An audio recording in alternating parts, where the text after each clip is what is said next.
primeira multiplicação de pães e peixes em nome de Jesus. João capítulo 6, vamos acompanhar a leitura da palavra. Algum tempo depois, Jesus partiu para outra margem do mar da Galileia, ou seja, do mar de Tiberíades, e grande multidão continuava a segui-lo, porque vira os sinais miraculosos que ele tinha realizado nos doentes. Então, Jesus subiu ao monte e sentou-se com os seus discípulos. E estava próxima à festa judaica da Páscoa. Levantando os olhos e vendo uma grande multidão que se aproximava, Jesus disse a Filipe: onde compraremos pão para esse povo comer? Fez essa pergunta apenas para pô-lo à prova, pois já tinha em mente o que ia fazer. Filipe respondeu-lhe: 200 denários não comprariam pão suficiente para que cada um recebesse um pedaço. Outro discípulo, André, irmão de Simão Pedro, tomou a palavra. Aqui está um rapaz com 5 pães de cevada e 2 peixinhos. Mas o que é isto para tanta gente? Disse Jesus: mandem o povo assentar-se. Havia muita grama naquele lugar e todos se assentaram. Eram cerca de 5.000 homens. Então, Jesus tomou os pães, deu graças e os repartiu entre os que estavam assentados, tanto quanto os queriam, e fez o mesmo com os peixes. Depois que todos receberam o suficiente para comer, disse a seus discípulos: ajuntem os pedaços que sobraram, que nada seja desperdiçado. Então, eles ajuntaram e encheram 12 cestos com os pedaços dos 5 pães de cevada, deixados por aqueles que tinham comido. Depois de ver o sinal miraculoso que Jesus tinha realizado, o povo começou a dizer: sem dúvida, este é o profeta que devia vir ao mundo. Sabendo Jesus que eles pretendiam proclamá-lo rei à força, retirou-se novamente sozinho para o monte. Amém? Curve a sua cabeça. Deus, em nome de Jesus, nós queremos louvar o teu nome pela tua palavra, Senhor. A tua palavra é o verdadeiro pão, Senhor Deus, que nos alimenta, Senhor. E nós queremos, Pai querido, que o Senhor venha saciar a nossa fome do Senhor nessa noite, Pai querido, em nome de Jesus, por meio da tua palavra, Pai. Suplicamos ao Senhor, Pai querido, que a tua misericórdia, que a tua graça, que ela seja derramada de forma abundante sobre este lugar nessa noite, Senhor. Usa de misericórdia, usa de graça para conosco mais uma vez, Pai querido. Estamos aqui, Senhor Deus, no caminho, Pai querido, que é o Teu Filho Jesus Cristo, Senhor. E queremos sim, Deus, nos alimentar a Tua palavra. Nos ajuda, Deus, a compreender de que forma que esse texto, Pai, ele pode ser aplicado nos dias de hoje sobre a nossa fé, sobre a nossa vida diária, Pai, em nome de Jesus. Pai, que o Seu nome seja exaltado, que o Senhor seja adorado por meio da Tua palavra nessa noite. Toda a honra, toda a glória, Pai, seja rendida ao Senhor em nome de Jesus. Pai, que os corações sejam despertados, Pai querido, para ouvir a Tua palavra nessa noite, Pai querido. Tira toda distração humana, física, Pai, e também espiritual, Senhor Deus. Que os Teus servos possam estar com a mente sincronizada, Pai querido, sincronizada também, Senhor Deus, com o trono da graça neste momento, Senhor. É o que te suplicamos, em poder do nome e do sangue de Jesus. E a igreja diz: amém. Glória a Deus. Queridos, só lembrando mais uma vez, que os sinais, que os milagres, eles em si mesmos não podem gerar salvação. Que os milagres, eles apontam para algo maior. Vou usar novamente o exemplo, para quem não esteve aqui no primeiro domingo, né? Que imagine que você está viajando, você vê uma placa de trânsito que diz, olha, hospital daqui 2 quilômetros. Você não para naquela placa para você poder marcar uma consulta com o médico, não é verdade? Você espera chegar a 2 quilômetros, depois de 2 quilômetros você encontra o hospital e aí sim você pode marcar uma consulta com o médico. Da mesma forma são os milagres, os sinais que Jesus realizou quando ele esteve aqui na terra. Esses milagres, eles apontam para algo maior, para alguém maior, que é Jesus Cristo, o nosso Senhor, Deus Todo-Poderoso. Amém? E agora nós estamos aqui diante de uma palavra poderosa, maravilhosa, né? Que é a multiplicação dos pães e peixes. Jesus já havia transformado água em vinho, já havia curado à distância o filho de um oficial do rei. Jesus já havia curado um paralítico que estava há 38 anos esperando por um milagre. Jesus encontra aquele homem e cura aquele homem daquela enfermidade. Agora, nós saímos de Jerusalém, né? E agora estamos na Galileia, juntamente com Jesus, né? Que após curar um paralítico, sofre uma grande perseguição dos judeus. Por quê? Porque ele fez aquilo no sábado.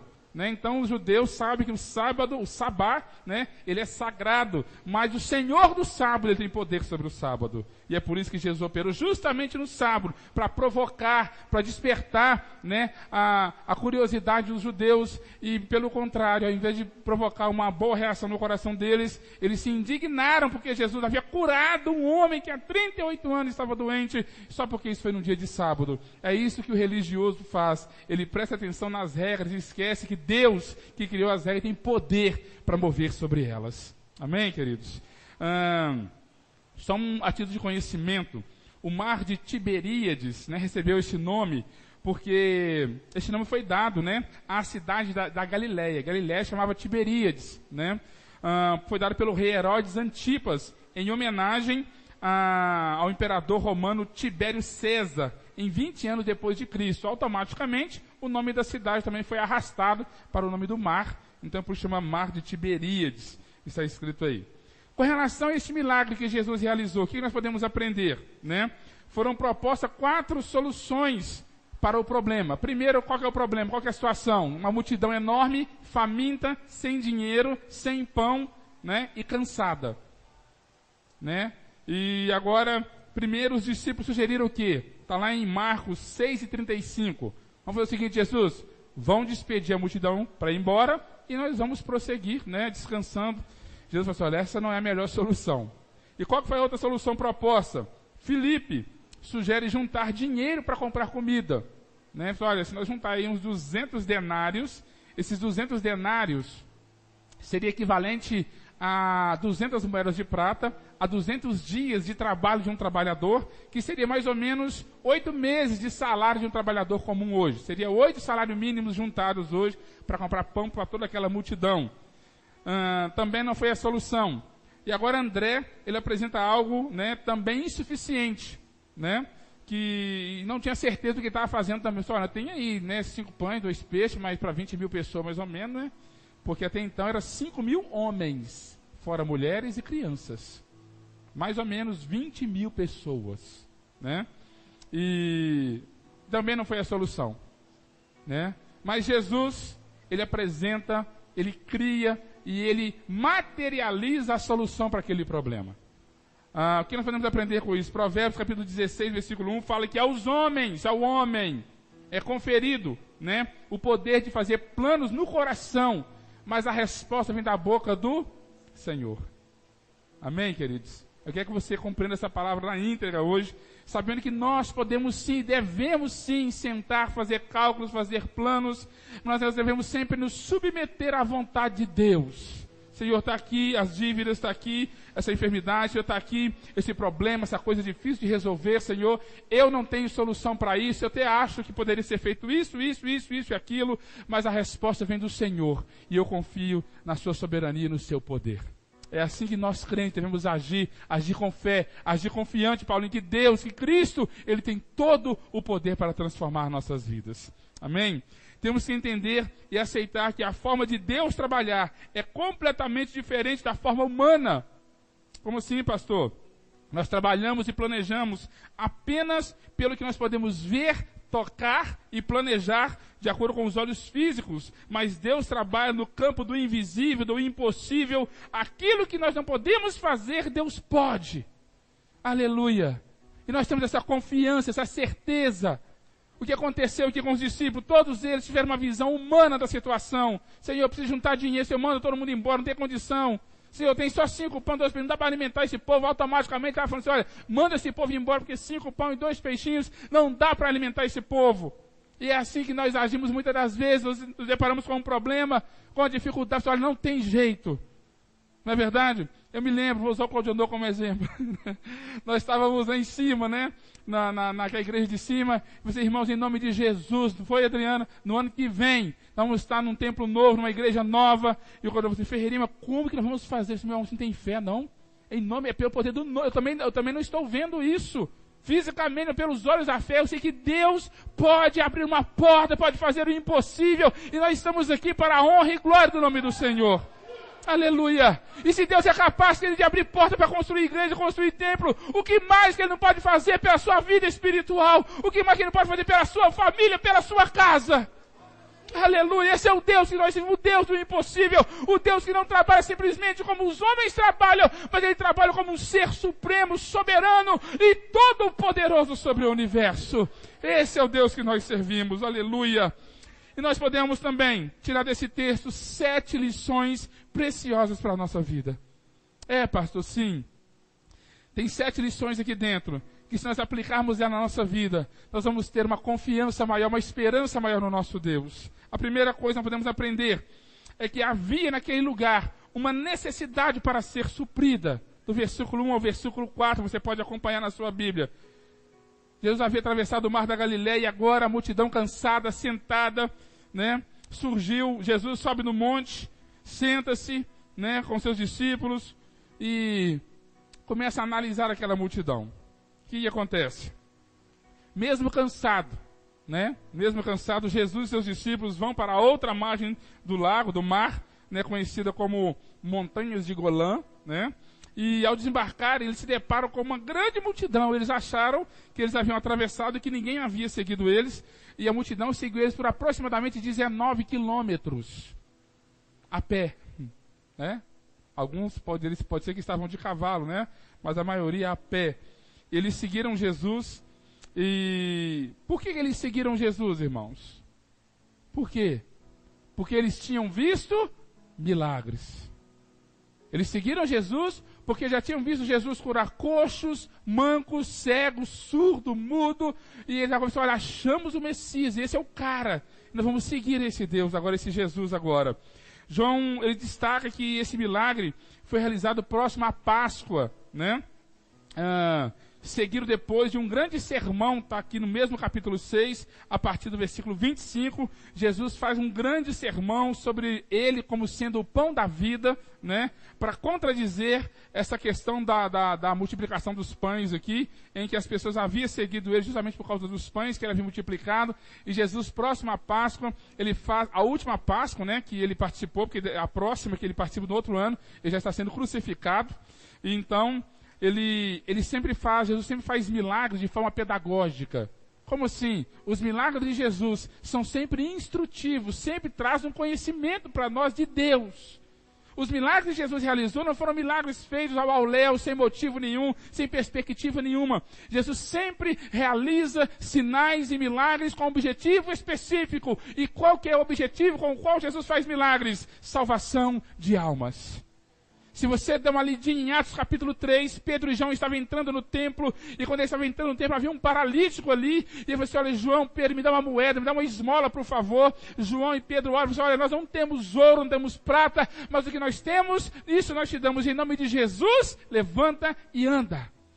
O difícil, o constrangedor, o que me entristece muitas das vezes, é que as pessoas param a leitura do texto aí, e ficam satisfeitas apenas com o milagre da cura de um coxo. E se você seguir o texto, você vai ver que por causa desse milagre, Deus abriu a porta para a pregação e Pedro e João pregaram. E quase 5.000 almas se renderam aos pés do Senhor. Aleluia. Então, meu amigo, se Deus fez um milagre na sua vida, se você é uma fonte de milagre do Senhor, uma pessoa que Deus usa de muita graça e misericórdia para com a sua vida, faz o seguinte, pega esse milagre que Deus fez e use ele como porta de entrada para a pregação da salvação para aqueles que perecem. Mostra para as pessoas o Deus que você... Olha, eu quero te contar uma coisa. Uma certa vez eu estava com X doença, ou eu estava em X dificuldade, e o Senhor fez um milagre na minha vida. Que Senhor? Jesus Cristo, eu nunca ouvi falar nele. Aquele que morreu na cruz para nos salvar, para que o meu e o seu pecado fossem perdoados. Use os milagres de Cristo, para que isso seja uma porta de entrada, de salvação para a vida das pessoas. Amém, queridos? Em nome de Jesus. A multidão seguia Jesus. Não por quem ele era, mas por causa de milagres e soluções imediatas dos seus problemas. É isso que a maioria das pessoas querem com o cristianismo de hoje. Não é verdade? Talvez você entrou aqui hoje e falou, olha, eu vou no culto hoje porque ou é tudo ou é nada. Ou Deus cura meu filho, ou eu vou sair da igreja e nunca mais procuro Deus. Ou Deus abre uma porta de emprego, ou eu nunca mais volto na igreja. Ou Deus faz um milagre, ou eu nunca mais vou ser crente. Mas se você veio com essa proposta para o culto de hoje, pode ir embora. Pode ir embora, pode continuar sua vida normal lá fora. Deus não é obrigado, Deus não está te devendo nada. Deus não fica devendo nada para ninguém. Ele é poderoso sim, mas Ele não age de acordo com a nossa determinação, de acordo com a nossa vontade. Ele fala que Ele age de acordo com a vontade dEle. E nós devemos respeitar a soberania de Deus na nossa vida. O que acontece é que muitas pessoas hoje procuram algumas coisas no cristianismo. O que eles procuram, pastor? A primeira coisa que as pessoas procuram no cristianismo é um São Judas Tadeu. Como assim, pastor? Um santo? Não. É uma forma, uma fonte para resolver todos os problemas impossíveis da vida dele. É ou não é? Seria muito mais fácil, seria se Deus resolvesse todos os problemas da sua vida e você pudesse viver de forma tranquila, sem precisar de resolver nada. É o São Judas Tadeu, o santo das causas impossíveis, não é isso? É isso que as pessoas procuram no cristianismo. E é isso que a multidão estava procurando em Jesus. O que mais, pastor, que as pessoas procuram no cristianismo? Procuram um pajé, um curandeiro, para curar todas as suas enfermidades. Né? Seria muito bom se nós tivéssemos uma fonte, né, que chegasse lá com a dor de cabeça, aqui, por favor, cura a dor de cabeça, obrigado, e saísse de novo. Não é isso? Tem pessoas que procuram Cristo só para isso. O que mais, pastor? Tem pessoas que querem fazer de Deus um promoter. Como assim? Ele quer ser um grande pregador, um grande cantor famoso, cantando para Jesus nada. Cantando é para você e pregando para você mesmo, porque o seu interesse não é ganhar almas, mas é se promover com o reino de Deus. É isso que as pessoas procuram. O que mais que as pessoas procuram, pastor? Eles querem um Deus, dono do ouro e da prata. Como assim, pastor? Querem um Deus que só prospere eles. É por isso que essas igrejas, a teologia da prosperidade não cabe. Estão abarrotadas de pessoas. Eu vou dizer uma coisa. Eles não estão lá enganados porque eles estão procurando aquilo que eles querem. Eles querem Jesus, mas não querem Jesus para salvação, para perdão dos pecados. Não querem santificação, não querem, se humilhar diante de Deus. Eles querem Jesus apenas pelas mãos. E nós devemos ter uma conduta diferente. Nós não seguimos a Jesus pelo que Ele faz simplesmente. Nós seguimos Ele pelo que Ele é, pelo que Ele fez por nós na cruz. Porque a sua graça nos alcançou. Nós estávamos mortos em nossos delitos e pecados. E por natureza éramos filhos da ira, filhos da desobediência. Eu te pergunto, o que é uma resolução de problema? O que é uma cura? O que é o sucesso, a fama? O que é dinheiro em vista da salvação que Ele tem para te oferecer? Em nome de Jesus, abre os seus olhos essa noite, deixa Cristo falar no seu coração de forma poderosa, absorve essa palavra assim, Deus, eu cansei Senhor por muito tempo, eu até servir ao Senhor pelo que o Senhor pode fazer, mas coloca graça, coloca sabedoria no meu coração, abre os meus olhos espirituais para que eu possa servir ao Senhor pelo que o Senhor é. Em nome de Jesus, essa multidão, ela decepcionou Jesus. Essa multidão tinha uma fé errada, tinha uma fé baseada em méritos humanos, tinha uma fé baseada em coisas humanas, e Jesus contradiz essa multidão e todos eles vão embora, a partir do versículo 25. Todos foram embora. E Jesus pergunta para os discípulos, vocês também não querem ir embora? E eles falam, Senhor, para onde nós vamos? Se só o Senhor tem palavras de vida eterna. Uma coisa é servir a Cristo pelo que Ele pode fazer. Outra coisa é servir a Cristo pelo que Ele é. E Ele é o seu Salvador. Aleluia, glória a Deus. O que acontece? É que Jesus, mesmo sabendo que aquela multidão estava seguindo Ele de forma errada, Ele demonstra misericórdia. Como assim, pastor? Você pode até ter vindo para essa igreja. Você até pode ter vindo para o cristianismo, para o evangelho, com uma fé equivocada. Mesmo com a sua fé equivocada, Deus ainda é misericordioso sobre a sua vida. Mesmo esse povo com a fé equivocada, Cristo ainda curava, Cristo ainda libertava os oprimidos, Cristo ainda multiplicava pão e peixe para eles comerem. É o amor de Deus, que é um amor de Pai. É o amor de Pai. A Bíblia diz, assim como um pai se compadece do seu filho, assim o Senhor se compadece daqueles que o amam. Amém, queridos? Primeira coisa que temos que entender então, é que havia uma necessidade e Jesus estava lá diante dessa necessidade. Nas nossas vidas, sempre vai surgir necessidades, queridos. Apresente todas elas ao Senhor, em nome de Jesus. Segunda coisa que podemos aprender com esse texto, uma visão a ser compreendida. Como assim, pastor? Jesus já havia na sua onisciência previsto que aquela situação iria acontecer e que seria necessário um milagre, mas mesmo assim resolve testar seus discípulos justamente para mostrar as limitações do homem e o grande poder de Deus, a sua onipotência diante das misérias dos homens. E ele demonstrou que ele era o Messias, que ele era o Cristo. Queridos, Cristo na sua onisciência, ele já sabia que ia ter que multiplicar pão. Cristo na sua onisciência, ele já sabia que aquela multidão iria segui-lo por causa de milagres. Cristo na sua onisciência, ele já sabia que aquela multidão precisaria de ser alimentada. A pergunta é, pastor, se Cristo sabia disso, por que ele não orientou os discípulos a juntar dinheiro para poder comprar pão para a multidão? Se Jesus já sabia disso, por que ele não orientou os seus discípulos a se prover de uma grande quantidade de pão para que aquela multidão fosse alimentada? Porque ele queria fazer um milagre. Muitas das vezes surgem situações nas nossas vidas em que Deus, Ele pergunta para você, e aí, como nós vamos alimentar essa multidão? Não é que Ele não tenha poder, não é que Ele não saiba como que isso vai acontecer. Ele é onisciente, Ele é todo poderoso, Ele sabe de todas as coisas. A verdade é que Deus, Ele quer gerar fé no nosso coração. Sabe qual seria a excelente resposta de Filipe? Seria a mesma resposta de Ezequiel, diante do vale de ossos secos. Senhor, Tu sabes. Seria uma resposta de fé da parte de Filipe. A pergunta é, queridos, quando Deus ele te coloca numa situação difícil, qual que é a sua resposta, qual que é a sua ponderância diante de Deus? O que você diz para Ele? Não tenho dinheiro, não dá, não consigo, não posso. Ou você diz, Senhor, Tu sabes. Tu sabe todas as coisas. Tu conheces a minha vida. E desde antes de eu nascer, o Senhor já sabia todos os meus dias. Já estavam escritos no teu livro. Agindo o Senhor, quem impedirá? Essa é a resposta de fé que Deus espera de você nessa noite, em nome de Jesus. A pergunta, e ele pergunta a Filipe, né? Filipe, onde compraremos pães para que todos comam?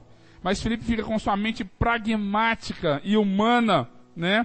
E responde que o problema não é onde, mas como. Cristo não perguntou para ele como que deveria ser comprado.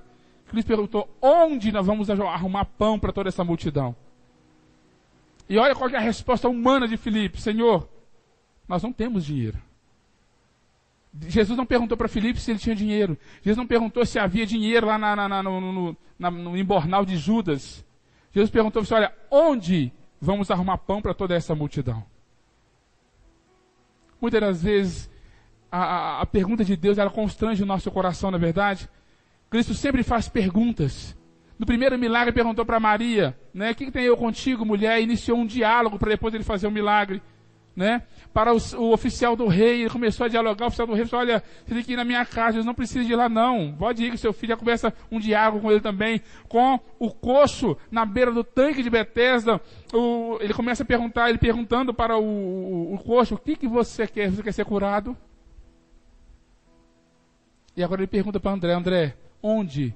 Filipe, onde nós vamos arrumar pão para toda essa multidão? E a resposta do homem é sempre ao contrário daquilo que Deus espera. Porque o homem tem uma visão limitada, humana, terrena.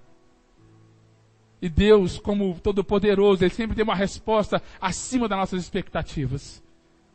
Por isso que o apóstolo Paulo falou assim, olha, porque Deus, Ele é poderoso para fazer muito mais além daquilo que pedimos ou pensamos. Esse é o nosso Deus, um Deus ilimitado, do impossível, um Deus todo-poderoso. Amém, queridos? E ele pergunta para Filipe e ele responde, Senhor, o problema não é nem onde, né, mas como? Porque seria necessário que 200 dias de um trabalhador para comprar pão para esse povo todo. É muito pão que vai precisar. 200 denários seria, né, o salário de 8 meses de um trabalhador. Filipe conhecia muito bem sobre economia, sobre fluxo de caixa. sabia fazer continha na ponta do papel, estava com Cristo há tanto tempo, já viu Cristo curar coxos, enfermos, cegos, mudos, surdos, e agora está diante dele, um Deus todo onipotente, todo poderoso, a fonte das águas vivas está diante dele, e ele titubeia, ele vacila, no momento que era para tirar um 10 na sua fé, ele tira um 0. Sabe por quê, queridos, nós estamos assim? Porque muitas das vezes o ser humano tem uma fraqueza muito grande de esquecer daquilo que Deus fez na vida dele. O que acontece é que muitas das vezes nós somos ingratos a Deus. O que muitas vezes acontece, Paulinho, é que nós vemos os milagres, nós vivemos os milagres, e quando a coisa está difícil para o nosso lado, que é nós tirar um 10 na fé, nós vacilamos. Nós retrocedemos. Nós achamos que Deus não tem poder para isso. Nós não acreditamos que a vontade de Deus é boa, perfeita e agradável. E o Senhor te convida a confiar nele nessa noite. Confia em Deus. Confia em Cristo.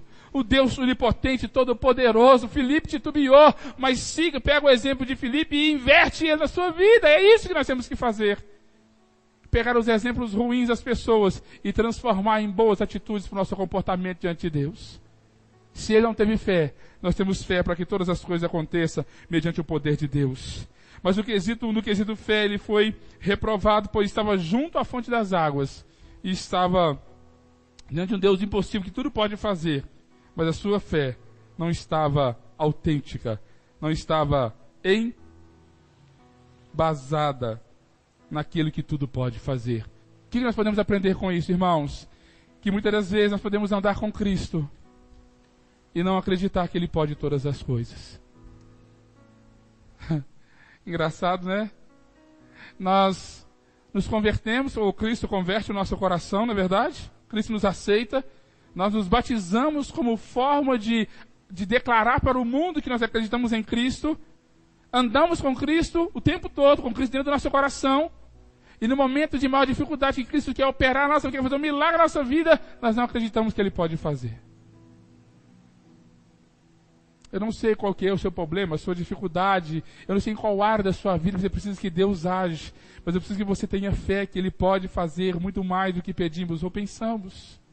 Tenha fé em nome de Jesus, acredite. Aleluia. Havia uma multidão faminta, num lugar deserto, numa hora avançada já, sem comida, sem dinheiro e sem lugar para comprar alimento. Logo, um milagre era necessário, e muitas das vezes é assim conosco também. Nos deparamos com paredes de águas, né? Nos deparamos com caixões, nos deparamos com muralhas, nos deparamos com situações que nós vemos só um milagre, só Deus. E é aí que Deus entra, queridos. Deus, Ele espera o ser humano se render. E é isso que Deus espera de nós. Que nós olhamos para eles, Deus, humanamente falando, não tem condições nenhuma. Mas se o Senhor quiser, mas o Senhor sabe, mas o Senhor pode. Se renda ao Senhor em nome de Jesus. Se renda à vontade de Deus. Terceira coisa, havia um déficit humano a ser superado. André tinha uma deficiência terrível. André, irmão de Pedro, se apresenta e informa a Jesus que no meio da multidão havia um jovem, um rapaz, com 5 pães de cevada e 2 peixinhos pequenos, né? E já com uma visão tomada pela lógica humana, já com os olhos humanos, você fala assim, olha, mas o que é isso, né? Diante de tanta gente para comer. O que são 5 pães e 2 peixinhos diante de 20.000 pessoas para serem alimentadas? Sabe, queridos, eu coloquei uma observação aqui, e eu vou partir para a pregação novamente, só para a título de informação. A Bíblia fala que eram pães de cevada, não era pão de trigo, era o pão do pobre, era um bolachão, um biscoitão, feito de cevada, duro, né? E João, ele usa aqui a palavra opsaria, que é para demonstrar, ele é o único que usa esse termo, né, do grego, que é para definir um peixe pequenininho, e muitas das vezes era um peixe salgado, se for para traduzir para os dias de hoje, né? Seria um pão dormido com sardinha enlatada. Que estava lá para ser distribuído naquele dia, né? E André talvez, né? Ele apenas acertou, né? Ele acertou, mas a fraqueza humana. Ele podia até ter acertado, só para o Senhor, eu trouxe aqui 5 pães, 5 bolachões e 2 peixinhos. E uma latinha de sardinha, está aqui. Eu sei que não dá para a multidão, mas na mão do Senhor, nas minhas mãos pode não ser nada, mas nas mãos do Senhor, seria como, sabe o que, queridos? Seria como o azeite da viúva. Aleluia. Aleluia. Seria como a farinha na panela da viúva de Sarepta. Lembra? O azeite da viúva, a viúva chegou diante do profeta Eliseu e disse, olha, meu marido, teu servo já morreu, e eles estão vindo buscar os meus filhos, vai tudo ser escravo. E Eliseu pergunta, o que você tem na sua casa? A sua serva não tem nada, senão uma botija de azeite. O que mais? A viúva de Sarepta. Elias chega lá, uma fome terrível naquela época, e Deus manda ele ter uma casa de uma viúva, que ele estava ali com 2 pedacinhos de madeira, para demonstrar o tanto de farinha que ela tinha, 2 cavacos, 2 pedacinhos de lenha, e um punhado de farinha. Falei, olha, eu vou fazer um bolo para mim e para o meu filho, vamos comer e vamos morrer. E Elias fala assim, negativo. Você não vai fazer nada para você e para o seu filho, você vai fazer para mim primeiro. Eu não sei se foi maior a fé de Elias ou a fé da mulher. Né? A fé de Elias é acreditar que a mulher ia fazer o bolo para ele, ou a fé da mulher em acreditar, né, que Deus pode fazer um milagre na vida dela com aquele pouquinho de farinha. O certo, queridos, é que Deus não precisa de muita coisa para fazer um milagre na sua vida. O certo é que a fé do tamanho de um grão de mostarda pode remover montanhas na sua vida. É isso. Deus precisa da sua vida, Deus precisa que você tenha fé, que você acredite, que você sabe, tenha certeza no fundo do seu coração, aleluia, que Ele pode fazer o impossível. Sabe, uma certa vez eu disse a você, Jesus, aumenta então a fé no nosso coração, porque nós não conseguimos crer nisso. Jesus, não preciso de muita fé. Uma fé sólida, porque o grão de mostarda ele é duro, sólido, né? Pega um grão de mostarda e tenta dissolver na sua mão, você não consegue. Jesus, se você tiver uma fé, mesmo que seja pequenininha, mas que seja sólida, em mim, você pode pedir o que vocês quiserem, em meu nome, que meu Pai vai fazer. Amém, queridos? Como que está o seu reservatório de fé no dia de hoje? Como que está a sua fé? Diante de tanta hipocrisia, diante de tanto falso profeta, falso mestre por aí, pessoas que plantam milagres na igreja, inventam milagres, cheio de hipnose, de truques, de milagres forjados. Como que está a sua fé? Porventura, se Deus voltasse hoje, Ele acharia fé nessa terra, que é o seu coração? Nós precisamos voltar a crer em milagres. Precisamos voltar a crer. Não que nós vivemos disso. Não. Não que nós fazemos culto aqui de cura e libertação. Não fazemos isso. Mas nós precisamos acreditar, queridos, que Jesus é o mesmo ontem e hoje, e será o mesmo eternamente, que Ele não muda, que o poder dEle é eterno sobre as nossas vidas. Aleluia. Glória a Deus. O milagre de Deus ocorre quando o homem, ele decreta a sua falência. Não podemos fazer o milagre, mas podemos levar o que temos até Cristo, para que Ele faça o milagre. Cristo não está pedindo para você financiar o reino dEle. Cristo está pedindo para você pegar o pouco que você tem e ir até Ele. Leve, vai até Cristo, confie em Cristo, confie em Deus. Acredite que Ele pode fazer coisas que o ser humano não pode fazer. Aquilo que a mão humana não pode fazer, Deus pode fazer. Ele é Deus Todo-Poderoso. Pastor, o que mais podemos aprender? Podemos observar aqui uma organização necessária. O reino de Deus não é um reino desorganizado. O reino de Deus é um reino que tem ordem e tem decência. Se você for olhar, há uma hierarquia angelical. Anjos, serafins, querubins e por aí vai. E a obra do Senhor, a casa de Deus, o reino de Deus, tem que ter ordem e tem que ter decência, assim como disse o apóstolo Paulo em 1 Coríntios capítulo 14. Deus tem os seus escolhidos para que esses organizem os recursos, presta atenção nisso, trazidos até eles. Não vemos o rapaz, o jovem, administrando os 5 pães e 2 peixinhos. Eu quero entrar numa área aqui, vai ser bem rapidinho, né? Essa área que eu vou entrar aqui, já vou voltar novamente. Se você observar, Cristo não permitiu que aquele jovem administrasse aqueles 5 pães e 2 peixinhos. E eu quero só apenas dar uma leve, lambada em algumas pessoas aqui nessa noite. Porque tem pessoas, Paulinho, que acham que eles mesmos podem gerenciar o dízimo deles. Eles mesmos podem gerenciar a oferta que é para Deus. Deixa eu falar uma coisa, meu amigo. Ou você confia na direção da igreja, ou você não confia. Ou você entrega com alegria, com espírito voluntário, ou você não entrega. Amém? O que aconteceu? Sabe o que foi? É que esse jovem, esse rapaz, disse: Deus, o apóstolo, está aqui. 5 pães e 2 peixinhos. Ele confiou na liderança.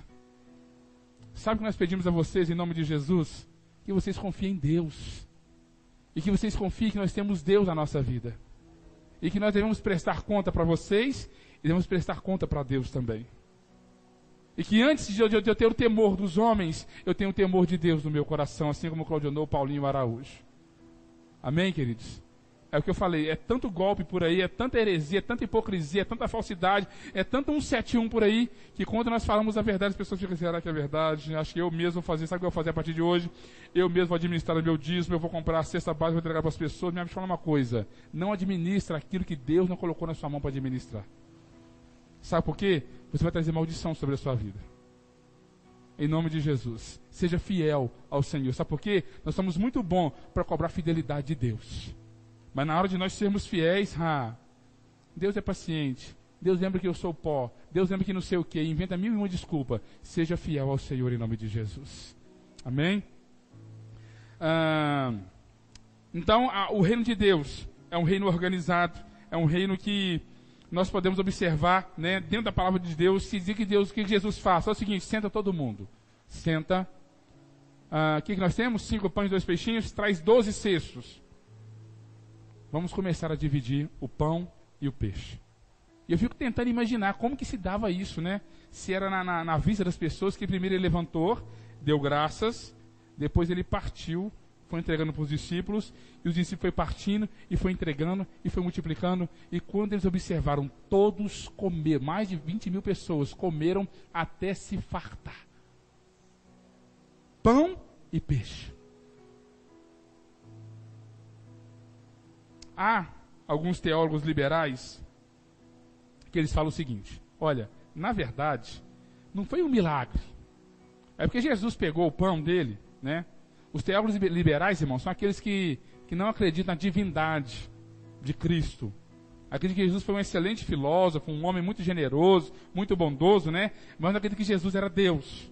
Então eles sempre questionam tudo que está na Bíblia, né? Eu estava pesquisando sobre 3 deles nessa tarde, um alemão, um inglês, né? E um francês, que eram terríveis. Então, esses teólogos liberais, eles não acreditavam. Então, o que eles disseram? Não é que houve milagre, não teve multiplicação, né? É porque Jesus, pelo exemplo, né, partiu, todo mundo tirou o pão e o peixe que tinha na bolsa e começou a dividir com o seu próximo. Né? Se fosse assim, por que aquela multidão ficou motivada para pegar Jesus e declarar ele rei? Tem que ser feita essa pergunta. Não é verdade? Jesus literalmente multiplicou pão e peixe. Não foi uma obra de caridade um para com o outro. Não foi autoajuda, foi a ajuda do alto. Amém? Glória a Deus. Houve uma multiplicação generosa. E eu quero dizer uma coisa interessante para vocês aqui. Jesus opera o milagre se valendo do pouco que foi apresentado, mostrando que o pouco nas mãos de Jesus é muito. Aleluia. Quem com Cristo tem, né, pouco, muito se torna. O que seria uma bola de basquete na mão do Ferreirinha? Nada. Mas na mão do Michael Jordan, vale milhões, né? O que seria uma bola de futebol no pé do Ferreirinha? Nem um centavo. Mas no pé do Messi, gera aí uns 200 milhões por mês. O que seria um cajado na mão do Ferreirinha? Até então pode ser que nada, mas na mão de Moisés serviu para abrir o mar vermelho. O que seria um estilingue, um bodoque na minha mão? Talvez não serviria para nada, se for ruim de mira demais. Mas na mão de Davi, serviu para derrotar um gigante. Amém? O que seria 5 pães e 2 peixes nas minhas mãos? Talvez nada, mas nas mãos de Jesus alimentou mais de 20 mil pessoas. O que seria pregos nas minhas mãos? Talvez seria primeiro fazer um armário para colocar ali atrás, mas pregos nas mãos de Jesus serviu para demonstrar e manifestar salvação para toda a humanidade. Aleluia! Não importa a situação, não importa as coisas, importa na mão de quem que elas estão. E eu te peço nessa noite, coloque as suas mãos na vida, as suas vidas nas mãos de Cristo. Deposite confiança, entregue ao Senhor o seu caminho, confia nele e o mais ele fará. Descansa no Senhor e espera nele. Aleluia. Talvez você pense, pastor, mas a minha vida não vale nada. Para você não pode valer nada, mas nas mãos de Jesus. Já viu o que Jesus faz com um drogado? Já viu o que Jesus faz com um alcoólatra? Já viu o que Jesus faz com uma prostituta, com um viciado? Já viu o que Jesus faz com ele? Liberta, transforma e coloca ele numa posição de destaque, porque ele é Deus. Quem era você sem Jesus e quem é você com Jesus hoje? Aleluia. Se não fosse Jesus na sua vida, onde você estaria hoje? Se não fosse o mover de Deus, se não fosse o mover de Cristo, confie no Senhor. Entregue a sua vida, entregue a vida da sua família nas mãos do Senhor. Em nome de Jesus. Após dar graça, ele partiu o pão e foi dividindo, 5 pães e 2 peixinhos. Alimentou uma multidão inteira. Como então nós podemos aplicar, mais uma vez esse texto à nossa vida? Nesse milagre, todos, presta atenção, nesse milagre que nós estamos relatando aqui, todos foram provados. Primeiro, Filipe, André e os discípulos. E depois a multidão. A multidão também foi provada. Foi provada em que sentido, pastor? Foi provada para ver se depois daquele milagre, eles iam reconhecer Jesus como Deus, ou simplesmente como um líder, um rei humano, que poderia libertar eles das situações terrenas, porque o povo de Israel estava sob o domínio dos romanos, pagando altos impostos. Queridos, Cristo, ele ensinou uma outra coisa também. Uma mordomia necessária. O que é mordomia? Mordomia é o fato de você gerenciar aquilo que é de Deus. Já viu aqueles filmes americanos onde tem um mordomo, Aquele camaradinho com uma roupa, diferente, com uma abinha para trás. Toda vez que o senhor passa, ele, Aí ele cuida das finanças da casa, ele compra comida, ele organiza tudo, Da mesma forma, nós somos no reino de Deus. E o que Jesus pede para os discípulos? Faz o seguinte, cada um pega um cesto aí. Vamos recolher o que sobrou. E foram 12 cestos cheios de pão que sobrou. Aí alguns, esses 12 cestos significa nada. Significa que tinha 12 apóstolos, cada um com uma cesta, e eles foram recolher os pães, só isso. Não que alguns números na Bíblia não signifiquem nada, Mas exatamente nesse texto aqui é porque tinha 12 discípulos, 12 cestas, para recolher está tudo certo, Mas o que Jesus está falando? Olha, eu não quero que nada se perca. E nós temos que aprender a gerenciar os recursos que chegam à nossa mão, Quando os irmãos, quando vocês trazem as ofertas, os dízimos para a igreja, nós temos uma enorme preocupação em gerenciar isso da melhor forma possível. Da melhor forma possível para os irmãos. Na sua vida, aquilo que Deus suprir na sua vida, aquela graça de Deus derramada na sua vida, não pode ser jogada na lata de lixo. O problema hoje não é falta de alimento. O problema hoje é a má distribuição de alimentos. Nós temos uma população de 7 bilhões de pessoas, ou 8 bilhões, não sei se já chegamos a esse número, de pessoas, E mais ou menos 1 bilhão de pessoas vão para a cama com fome, com a barriga roncando. Sabe por quê? Porque o que é jogado na lata de lixo do rico, falta na mesa do pobre. Sabe, se está sobrando roupa na sua casa, está sobrando comida na sua casa, traz para nós vamos distribuir isso para quem está precisando. Pastor, está sobrando um monte de roupa, sapato, coisa boa, irmão, não é coisa para jogar fora, não. Coisa que dá para ser utilizada, né? Vou passar na casa da Alessandra lá, vou passar no guarda-roupa dela lá, vou pegar uns 50 sapatos lá, uns 30 vestidos. Aí, ó, né? Então, o que Deus coloca na sua vida é para você gerenciar com sabedoria, com prudência. Sabe, eu tenho uma tristeza muito grande quando eu chego na casa, eu estou jogando aquele monte de comida fora. Põe no prato só aquilo que você vai comer. É uma graça, é uma dádiva de Deus ter o pão na sua mesa. Muitos não têm, muitos estão passando fome. Quer ver um exemplo disso? Rapidinho, me dá um pulinho na África, ali que vocês vão ver isso. Amém, queridos? O dom de Deus não deve ser desperdiçado. O pão é o fruto da graça de Deus e não podemos jogar fora a graça que Deus nos dá. Amém? Qual que é a sétima coisa que nós temos que aprender, pastor?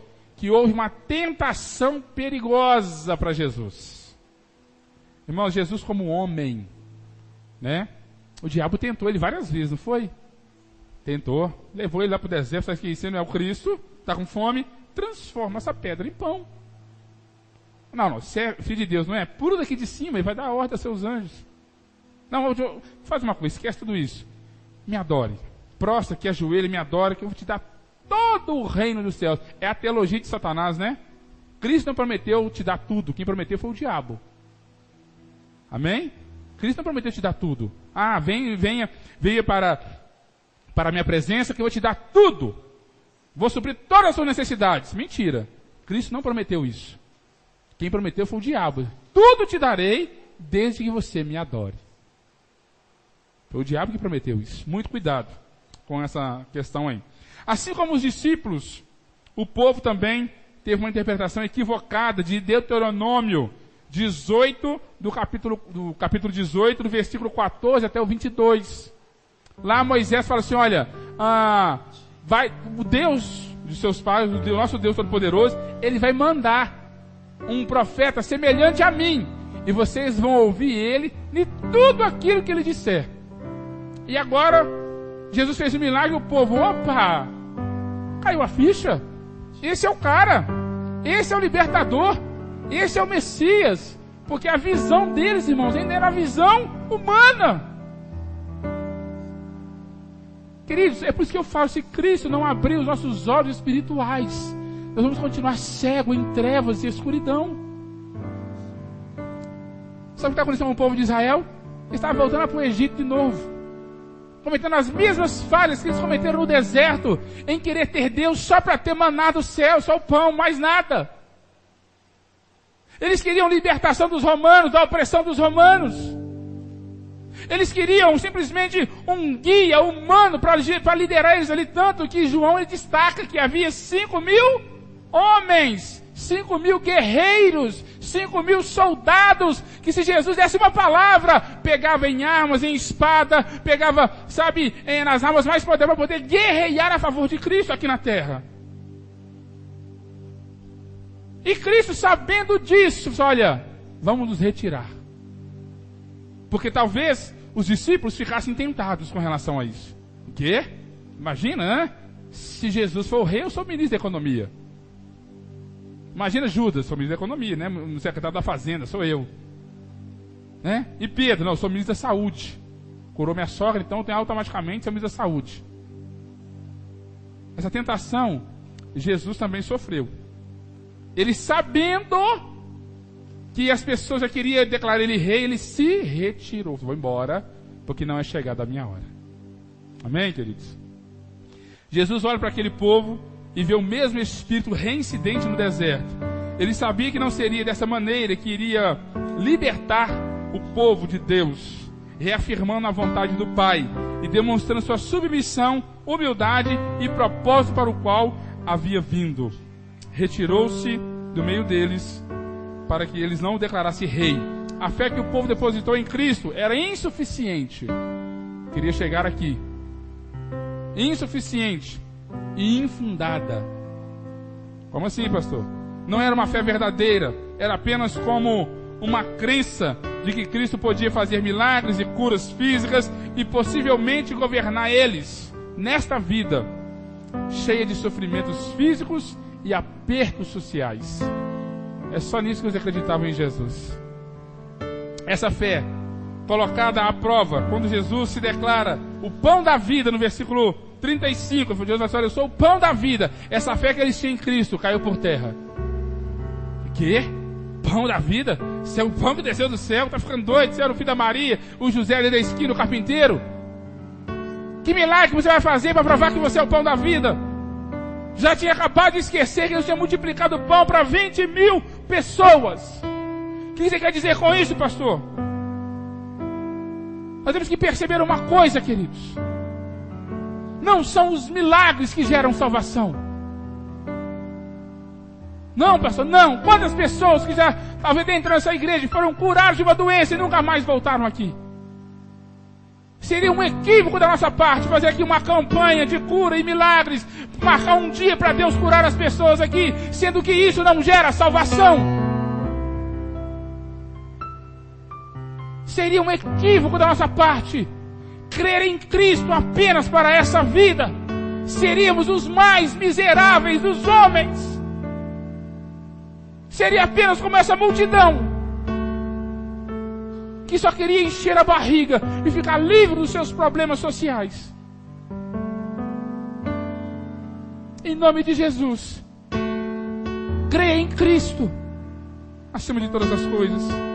Eu quero terminar com 3 aplicações. Primeiro, milagres não são suficientes, acabei de falar, né? Em si mesmo, para promover a fé salvífica. Não são. Por isso seria um equívoco reuniões específicas de curas e libertações. Por quê, pastor?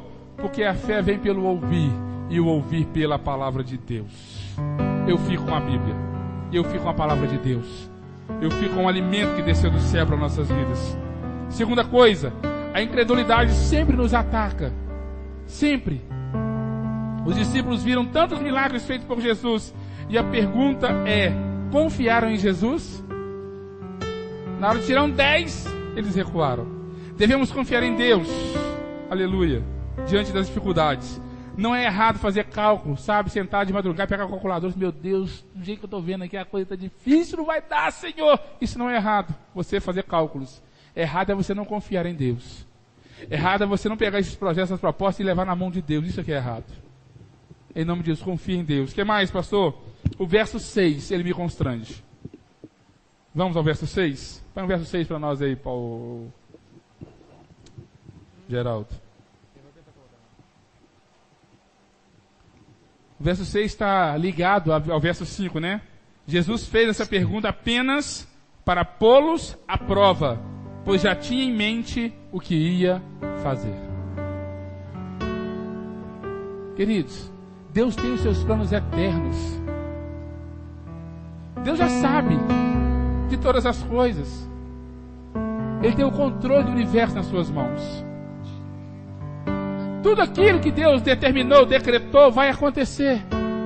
Aí você pergunta, então por que Deus me pergunta se eu quero ser curado, se Ele pode me curar de uma vez só? Por que Ele pergunta onde vamos comprar pão, se eu já sabia que Ele ia multiplicar o pão? É porque Deus quer provocar fé no seu coração. Deus quer saber se realmente você confia nele, se você acredita, se a sua fé é suficiente, não somente para essa vida, mas para a outra também. E nessa caminhada cristã, nessa caminhada com Cristo, a nossa fé vai sendo amadurecida. Ontem você estava com um certo tipo de fé, hoje tem uma fé mais forte, mais fortalecida. Em nome de Jesus, acredite que Cristo é o mesmo ontem, hoje e será o mesmo eternamente. E que assim como Ele operou no passado, Ele opera nos dias de hoje e vai continuar operando eternamente. Acredite que a vontade de Deus, os planos eternos de Deus, eles vão ser estabelecidos na sua vida. E que Deus quer usar a sua vida para que os planos deles sejam estabelecidos aqui na terra. Seja uma arma na mão de Deus, seja um potencial na mão de Deus. Seja aquela pessoa que Deus pode contar. Seja aquela pessoa que Deus pode contar no momento de dificuldade, no momento de tristeza da vida de outras pessoas, no momento de ausência. Seja aquela pessoa que Deus vai usar para suprir a necessidade do seu próximo. E seja disponível para o Senhor em nome de Jesus. Curve a sua cabeça. Deus, em nome de Jesus, nós queremos agradecer ao Senhor pela Tua palavra, Senhor. A Ti eu Deus, a tua palavra nos alimenta, Senhor, é o pão que nos alimenta, Deus. Pai, eu sei, Senhor Deus, que o Senhor fez milagres poderosíssimos no passado, e eu creio e acredito em todos eles, Deus. Mas sei também que o Senhor é o mesmo hoje, Senhor. E que tem pessoas aqui nessa noite, Deus, que entraram aqui, Senhor, com problemas insolúveis. Deus, entraram pessoas com visões humanas, Pai, sobre os problemas deles, a dificuldade deles, Senhor. Mas eu sei que o Senhor pode, Senhor, mudar situações. O Senhor pode mudar tempos. O Senhor pode todas as coisas, Deus. Pai, em nome de Jesus, atenta, Senhor Deus, para a nossa oração aqui nessa noite, Senhor. Nós nos submetemos à tua soberania nessa noite. A tua palavra diz tudo aquilo que pedimos, conforme o propósito e a vontade do Senhor, o Senhor nos concede, Senhor. Deus, atenta para os pedidos dos corações aqui nessa noite, para a ansiedade do coração da tua igreja aqui nesse lugar, Senhor. E conforme a tua vontade, conforme o teu propósito, Senhor, vem agir em nossas vidas, Senhor.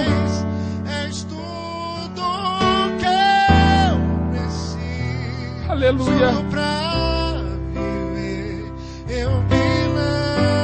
Aleluia. Aleluia. Aleluia. Deus, toca onde a mão do médico não pode tocar, Senhor. Deus, resolve aquilo que o juiz humano não pode resolver, o Senhor pode, Deus. Nós confiamos no teu poder, Senhor, na tua graça e na tua misericórdia, Senhor. Deus, nós declaramos que tu és o Rei dos Reis e o Senhor dos Senhores sobre as nossas vidas. Deus, eu não sei qual tipo de pão, Senhor, tem faltado na vida dos seus servos, Senhor. Mas o Senhor é o pão da vida, Deus. Tu és o pão que nos alimenta, Senhor. Tu és o pão que sacia a nossa fome espiritual, Senhor. Deus, se tem alguém aqui, Pai querido, cambaleando espiritualmente, porque está fraco, Senhor Deus, porque conhece o pão, mas não está alimentando do pão, Senhor. Dá, Senhor, força para essa pessoa, dá sabedoria, para simplesmente essa pessoa não conhecer o pão, mas se alimentar do pão, Deus, que é o Senhor. Em nome de Jesus. Fortalece a nossa fé, Senhor. Fortalece a nossa esperança, Deus. Renova nossas forças, Pai, em nome de Jesus. Nos dê graça, Pai. Nos dê vitória. Pelo poder do nome. Pelo poder do nome e do sangue de Jesus.